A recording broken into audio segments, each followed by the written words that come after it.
Hi, everyone. Thank you for joining in. We will just get started in a few seconds so that more people can join.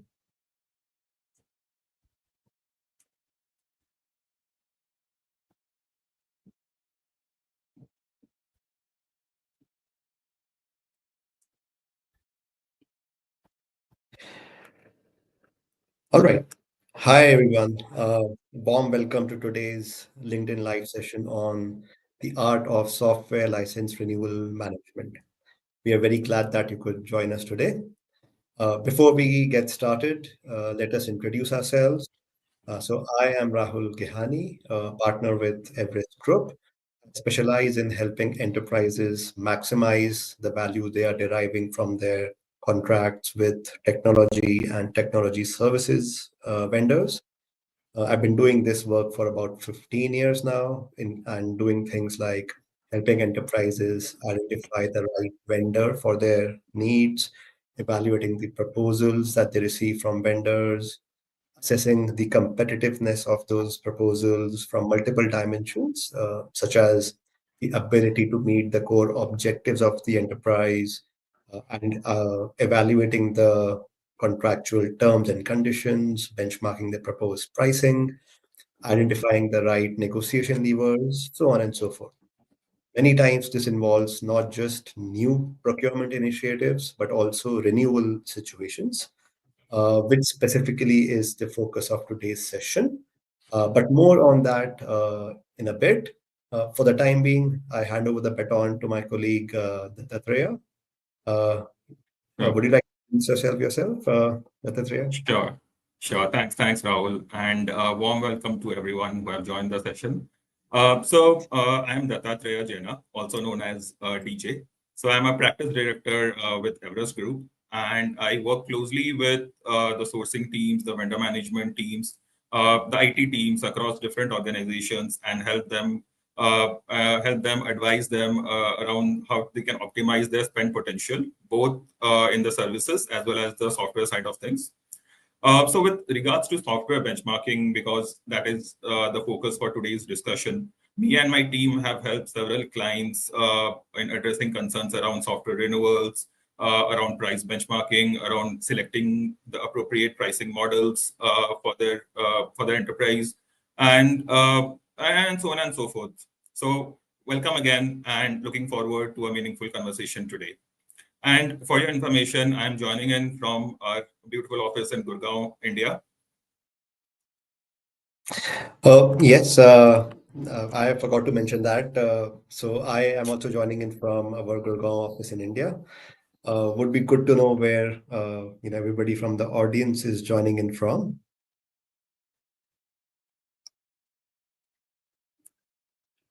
Okay.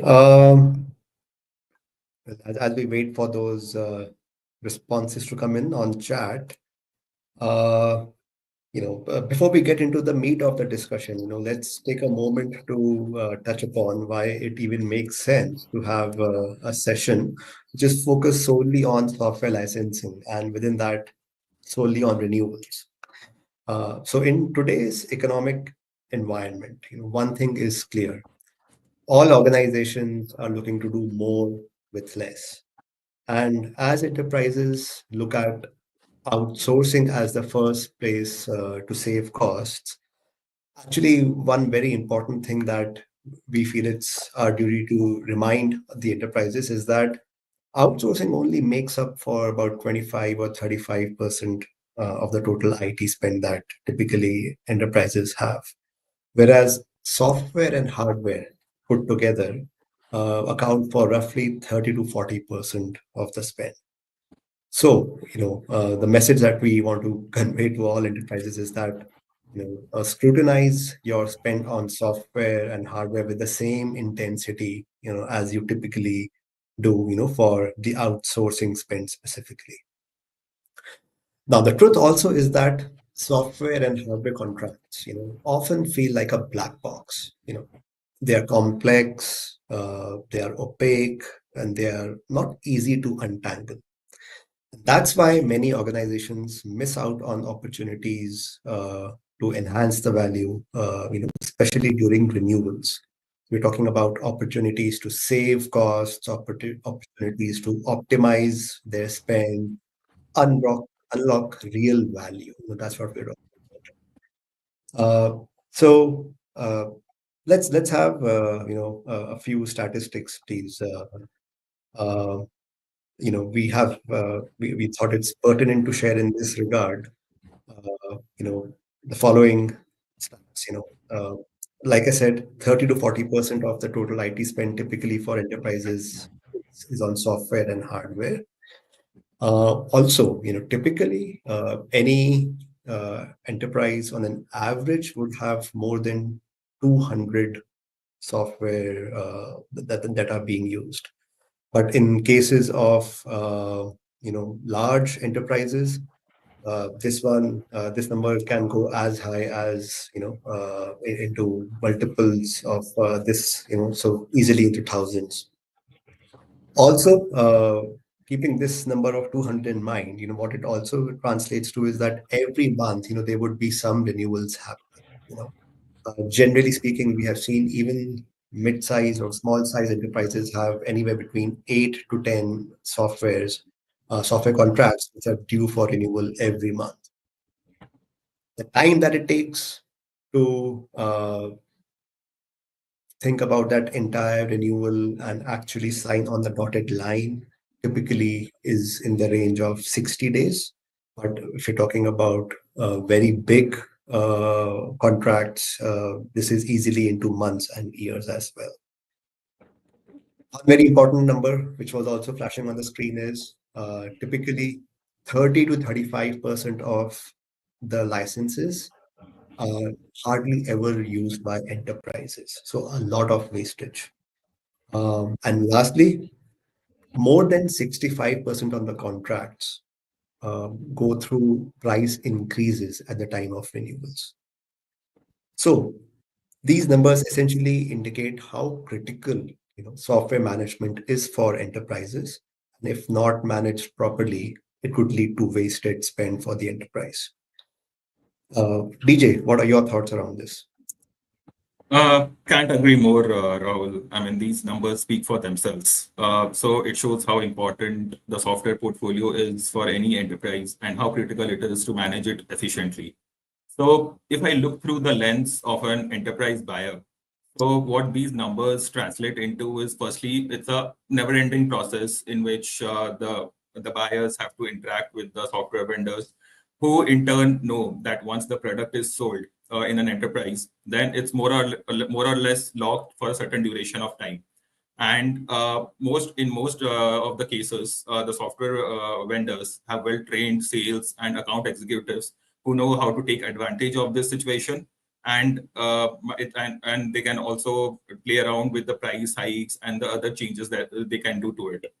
Secondly, as Rahul was mentioning about the average number of softwares any organization have is around 200. So the buyers have to do this kind of interaction or do this kind of an analysis for a wide range of products, which makes the situation even more lopsided in favor of the vendors, in favor of the software vendors.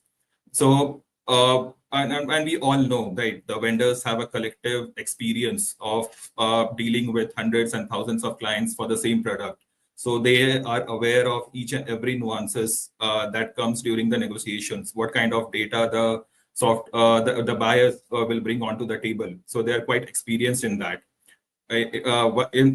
Alternately, if I compare that to the buyers, so in most of the cases, they don't have the required experience or the required data to negotiate efficiently with the vendors within a particular product category.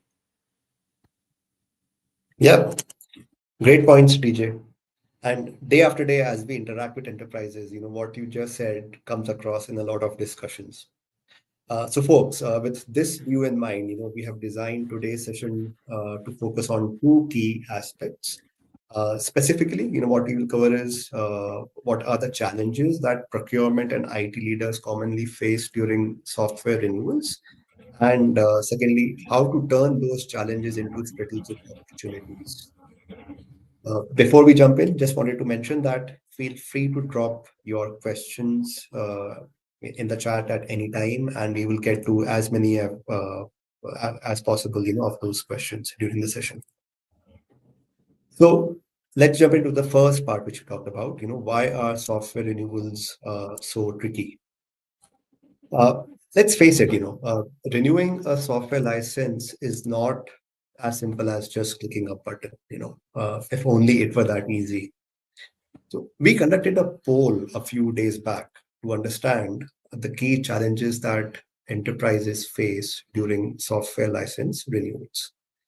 The main challenge which most buyers faced is understanding the pricing of the new SKUs and the features that those SKUs bring to the table, as well as understanding whether the ROI, or the return on investment, on those new SKUs is actually justified. So which basically means, what is the price, which the vendor is charging for those SKUs, and secondly, what's the value, which the enterprise will get, from that particular feature or that SKU. So that's a very big question mark in the minds of enterprises. This was closely followed by dealing with price hikes on the current SKUs and tackling wasted spend due to inefficient pricing models. So we'll dive into these as well as some of the other challenges that we see, on this particular slide and understand in detail.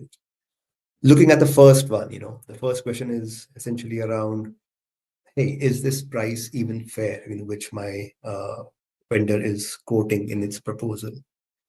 Or is the vendor actually offering better prices to other companies, other peers?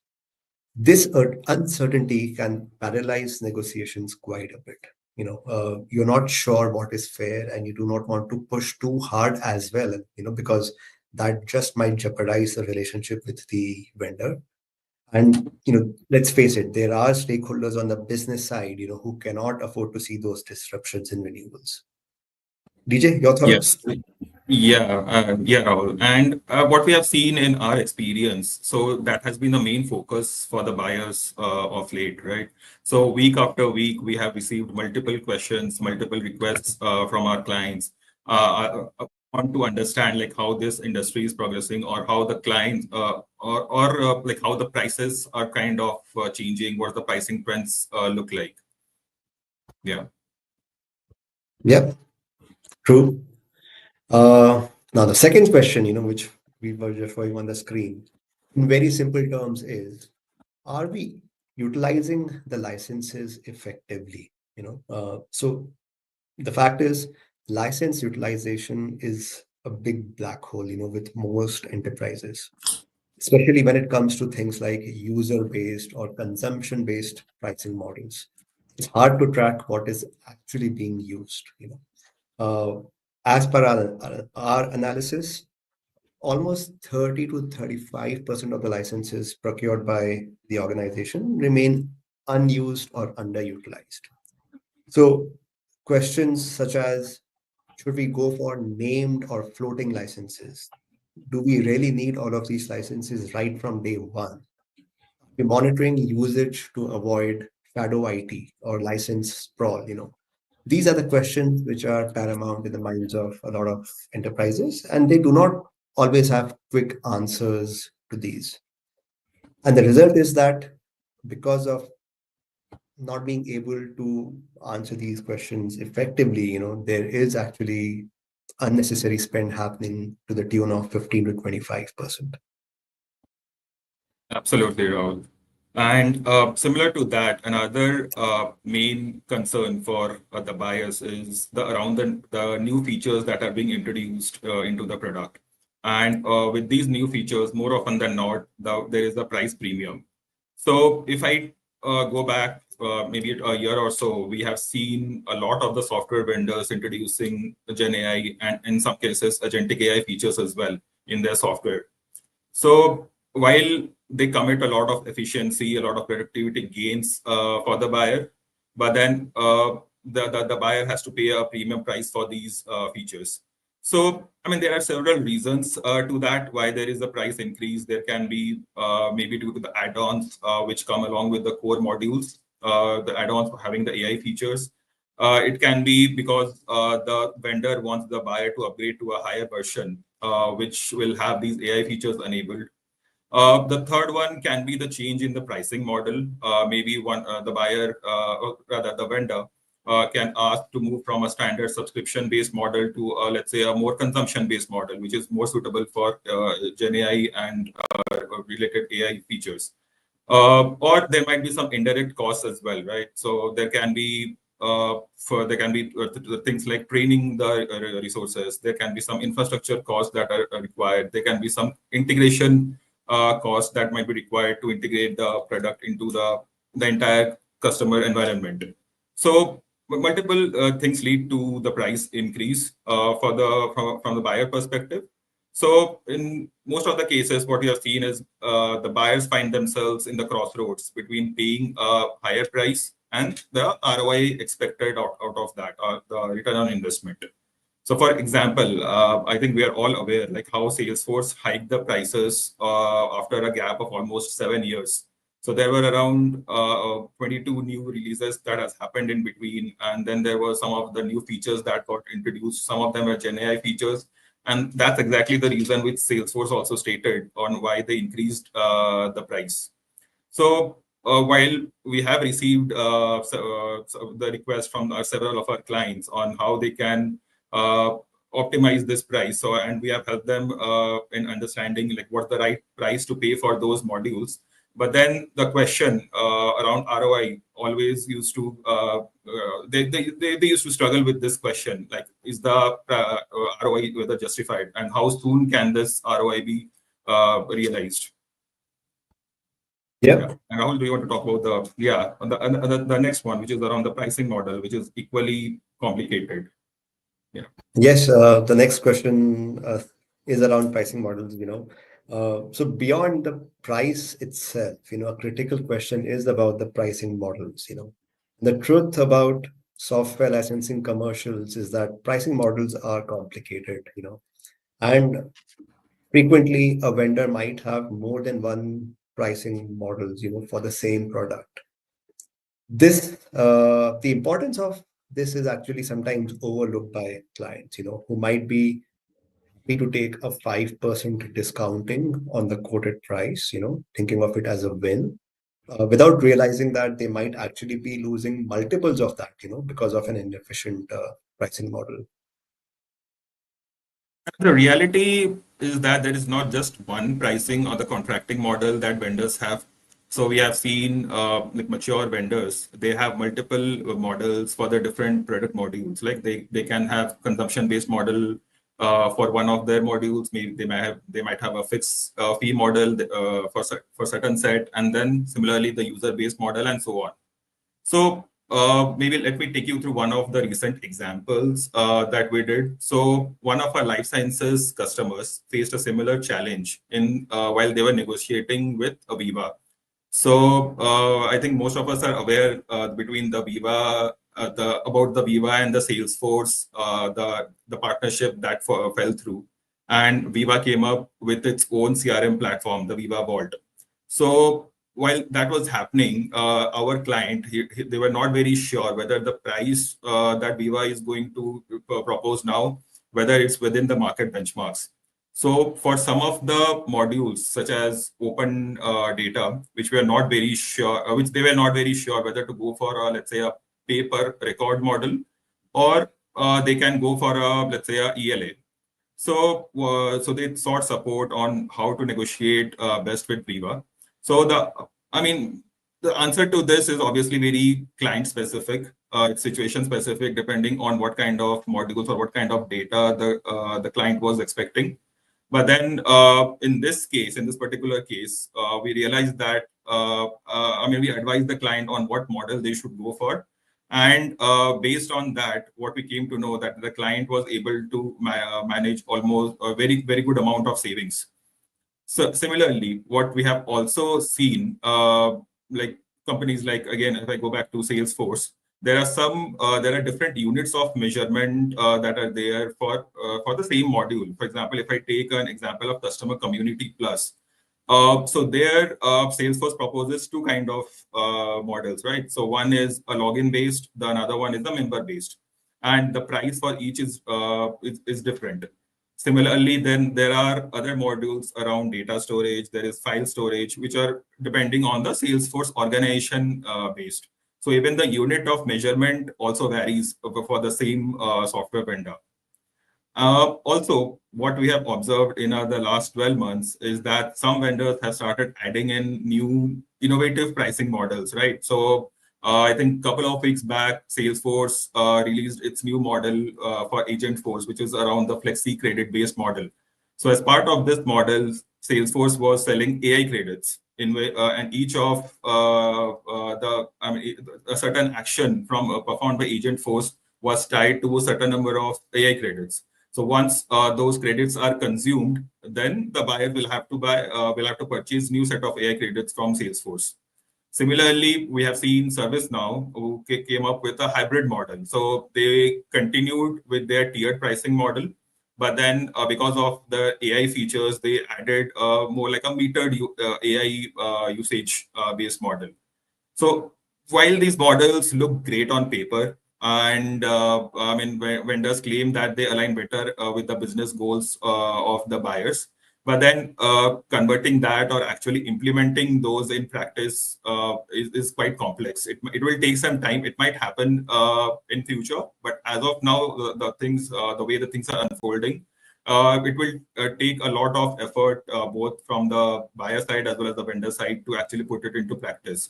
And there are multiple reasons to that because let's say outcome based model or action based model. Now, how do you define that outcome? Or once you define that, how do you measure that outcome? So that is a critical point. Second is around the long feedback cycle. So we have to wait for the action to be performed and then the revenue will be realized for the vendor.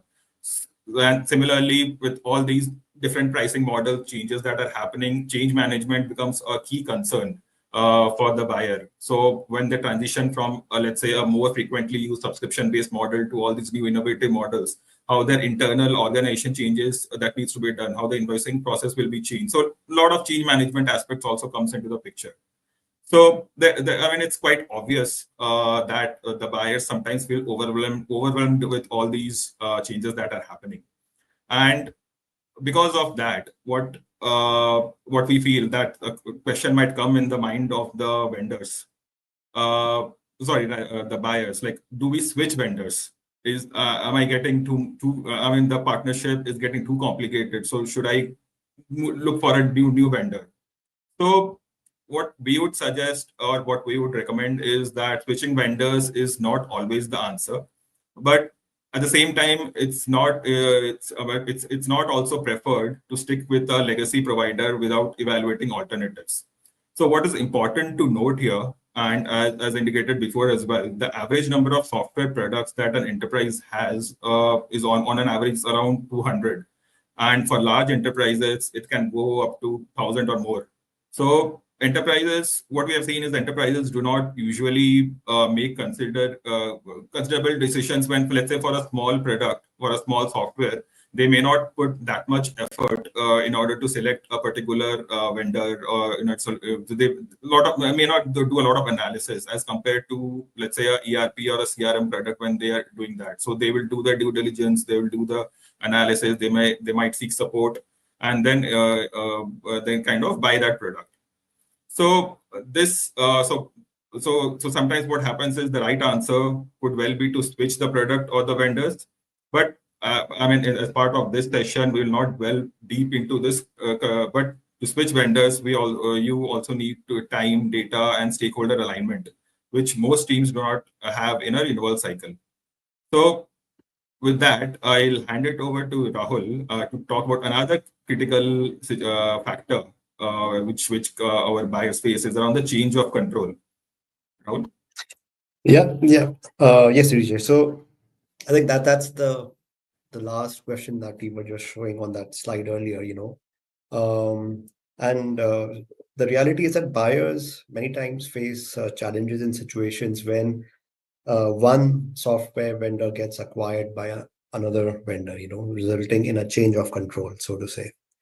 Of late, there have been many such examples, such as Broadcom acquiring VMware, Salesforce acquiring Slack, Cisco acquiring Splunk, so on and so forth. In such situations, more often than not, there are price increases, and uh, the price increases. There are many times pricing model changes. In some cases, the TNCs of the contract might get updated. So customers face multiple questions, and some of these we will just show on the screen right now. Yeah. So, for example, we're just showing a representative list of questions, which got asked to us just within the last about 5 to 6 weeks by different enterprises, across industry verticals.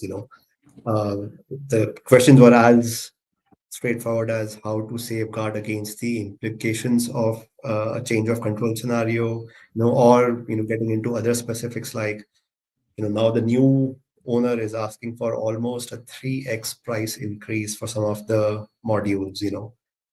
Is this what other clients of this particular vendor are also facing?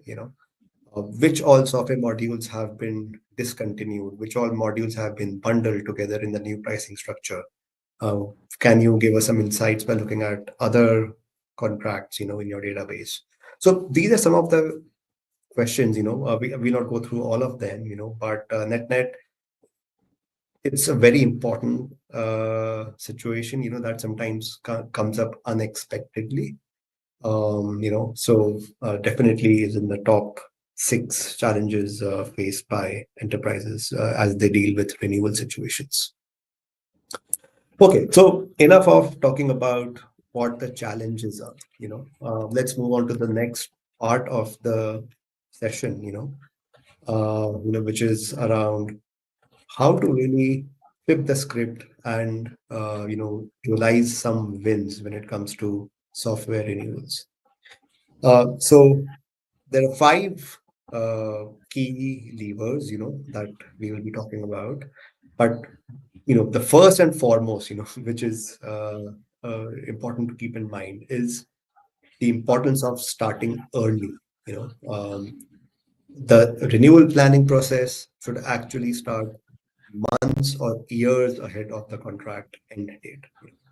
That gives an enterprise time to assess the current usage, gather inputs from various stakeholders, do a proper benchmarking analysis, design a negotiation strategy, so on and so forth. Depending on the size of the contract and the degree to which it can affect the operations of the organization. We have seen enterprises, uh, you know, planning to do these kind of things as late as 3 to 4 months before the contract end date, or in other cases, when the software is very very critical for the organization. It's as early as 2 to 3 years prior to the end date. In a couple of recent examples, where enterprises chose to not upgrade from SAP ECC to S4 HANA, and instead decided to go for another ERP such as Oracle Fusion. We realized that they had taken up this decision even 3 to 4 years in advance of the intended switch to Oracle. So starting early is key in our opinion. Uh, Also very important is uh, what we're calling over here as centralized license management. What happens is in many enterprises, individual departments or individual business units purchase software. We generally recommend creating a centralized procurement model with a core team that tracks the software usage across the organization, coordinates with spokes from different departments or business units, consolidates during renewal cycles, and consolidates vendor relationships overall. So the decentralized procurement is actually something that we see very frequently. Not just for small ticket items, but even for large ticket contracts like Salesforce or Viva. For that matter, it's not even restricted to a particular industry or just private sector companies. We have actually seen this happen even in the public sector when there's a lot of decentralized procurement happening. But in our view, once a centralized view is developed, it becomes a fairly low-hanging fruit to use that to negotiate better rates with the vendor. Many times realizing savings to the tune of 5 to 15%, of the overall contract value. DJ, you want to talk about improving the license utilization part? Sure, Rahul. So, I mean, like as soon as the centralized license management is up and running, so what becomes critical is the license utilization assessment. So we have again received multiple queries from customers or like how to assess like how much licenses are required, because in most of the cases either they are underutilized, they buy a lot in bulk, and then the licenses are not used properly, or in other cases it is they try to buy a shorter percentage of licenses, which again it falls short, and then the overall delivery or the productivity gets affected. So what we have seen, again, there are a lot of things which can be done, but a few actionable ideas which we can go ahead is like ask the department heads to validate the actual licensing needs before the renewals. So it is critical for them to understand how much do they exactly need, and if they can do a projection for the let's say 1 or 2 years, then they have to share that need or that requirement with the central procurement team. Secondly, tracking the license usage is also very important. So, and what we can do, or rather buyers can do, they can include a clause in the contract to surrender the underused licenses. The third one is around persona profiling, so that the license types map with the actual roles. Let's say we have a admin license for an admin role versus a standard role. So the persona profiling will help in aligning the licenses with the actual role of that employee. Then we have to implement a lot of measures such as, let's say, multi-factor authentication or role-based access control, or IAM, identity access management controls, to avoid misuse or the license creep. And the other one is around the named versus floating licenses. So you can consider whether floating licenses make more sense than compared to the named users, and wherever possible, you can go ahead with the floating licenses. And last but not the least is around the ramp-up plan. So I don't think we need, or rather the buyer needs all the licenses from day one itself. So it's better to kind of prepare a ramp-up plan and then accordingly purchase the licenses. The other one, I mean, coming to another solution or another measure, what buyers can enable is building vendor relationships. I mean, it's of utmost importance to have that relationship in progress, and it's not like once the license sale is done, the partnership or the relationship is over. It has to be a continuous process. And as Rahul mentioned in the initial part of this session, we don't have to wait until the renewal is due. The building relationships with the vendors, we have to do it ahead of time. We have seen situations in which the procurement team starts engaging with the vendors just few weeks ahead of the renewal date.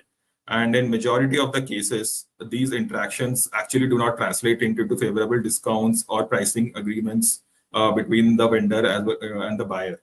So it is a must to maintain a healthy relationship with the vendors and start the renewal discussions well in advance, 9 to 12 months before the renewal dates, if possible. And then there are benefits to that, right? I mean, there are, like, if you maintain that healthy relationship, then you can get some discounts over, let's say, the year-on-year price increase. Then you might be able to negotiate an auto renewal clause in which, if the renewal happens, the renewal can happen, let's say, in a flat rate. It will be a flat renewals. Then there are volume discounts, then the support and maintenance. So there are multiple things, multiple benefits which you can get maintaining a healthy relationship with the vendors. And if I can cite an example, So one of our clients, one of our healthcare clients, they saved almost 18% just by 80% on the license price just by renegotiating flat renewals and CPI linked increases. So that it's that important to maintain a healthy relationship with the vendors. So Rahul, do you want to talk Yeah. about the price benchmarking, like how important that is as well? Oh, absolutely. Now, I mean, the only thing which I can say about the importance of benchmarking is that whether you do benchmarking in-house or work with an external benchmarking firm like Everest Group, benchmarking is very, very powerful. It can reveal what your peers are paying for the same software modules, whether you are paying a premium or getting a fair deal, what discounts can you unlock, by way of larger commitments or longer tenure contracts, how your contract terms compare across buyer, vendor or neutral friendly clauses. So all of these, answers, can be found, via an effective benchmarking exercise. If anyone in the audience is thinking, will this really can benchmarking really be useful for me? We did negotiate hard with our vendor. So how off can we be from the benchmarks? So our only point of view on this is do not blindly take my word or DJ's word for this. Try it out yourself. As you can see on the screen, we have an exclusive offer for everybody in the audience today. Essentially, if you're interested in it, there is a complimentary diagnostic assessment that we can do for you for any one software, that you're procuring. And, we'll do the assessment for up to 10 SKUs, within that particular software contract that you have. The link, for this particular diagnostic assessment would be, it's already there in the, or it will be coming up in your screen right now in the chat window. Now, having said that, here is a real world example that demonstrates how effective benchmarking really can be. So we recently worked with a large government organization in USA, which had Salesforce deployed across multiple departments, and each department was having differing editions of Salesforce modules, and there were different price points as well, for each of them. The result was that, the benchmarking exercise uncovered a pretty high level of inefficiencies. There was more than 30% pricing variance for the same SKU across different departments.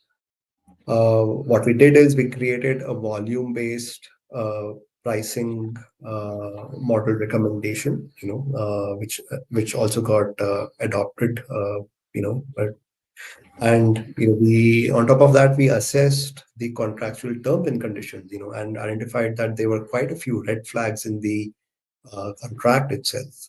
So net all of that enabled this client to come up with a pretty strong roadmap to negotiate a better contract with Salesforce overall.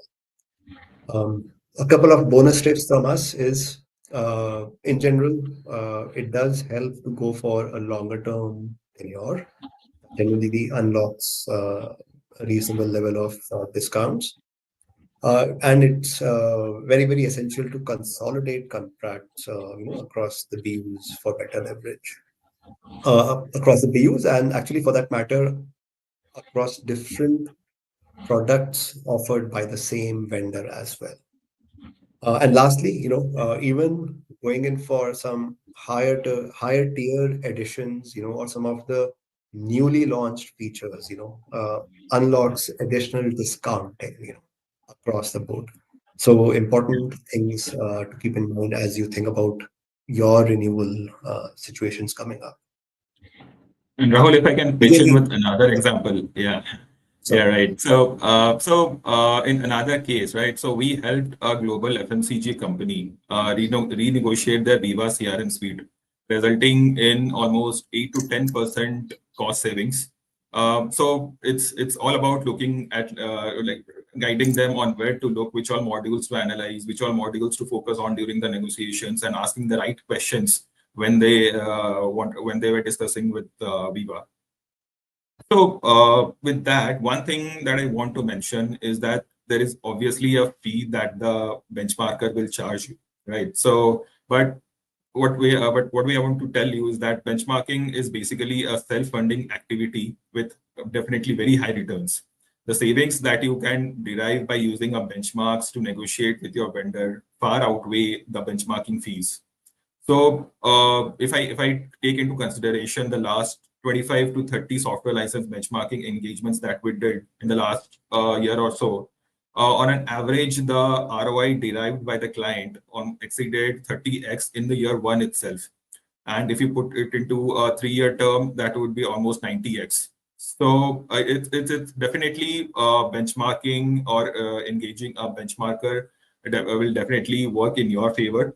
And there are proofs that we'll show you on the screen. Like, okay, right, it's already up. So if you see, there are some case examples which we have considered, right? So we have worked with a multinational CPG company in which we help them negotiate their UKG workforce central to workforce dimensions. So we negotiated on what the pricing for that. Similarly, we also help them. We'll also help a leading pharmaceutical company to optimize their current mix of Microsoft licenses, and also a global pharma company to kind of decentralize their Salesforce licenses, which was spread across different business units and all, and brought it and bring it into a centralized procurement manner, right? So if you see on the right, but considering the benefits that each of them received, it's almost like 5 to 13% savings that the client received from the benchmarking exercise. Similarly, the pharmaceutical company, the second one, they were able to realize almost 20% of savings. And the last, on the Salesforce benchmarking, it was around 16% of the TCV. So and if I put that into perspective, right? I mean, each of these, the total contract value was in millions. And if the percentage, if you just do a simple math, you will be able to understand like how much savings potential each of these enterprises or buyers would have realized. Yep. And on that note, a pretty similar statement would apply even when it comes to, let's say, benchmarking your services contracts. These could be IT applications contracts, infrastructure contracts, cybersecurity contracts, BPO services contracts, irrespective. It's common to see benchmarking ROI, of 30 to 40x within year one alone in such situations. Okay, yeah, I mean, just some examples that we wanted to show, but I think we can move on. So, some final thoughts from us. Software renewals do not have to be last minute or anxiety inducing events, with the right approach, early planning, usage visibility, vendor engagement, market insights, you can actually turn the renewals into strategic moments that can unlock real value, for the organization. We hope today's session has given you some useful takeaways, that you could take back and apply in the upcoming renewals that you would have.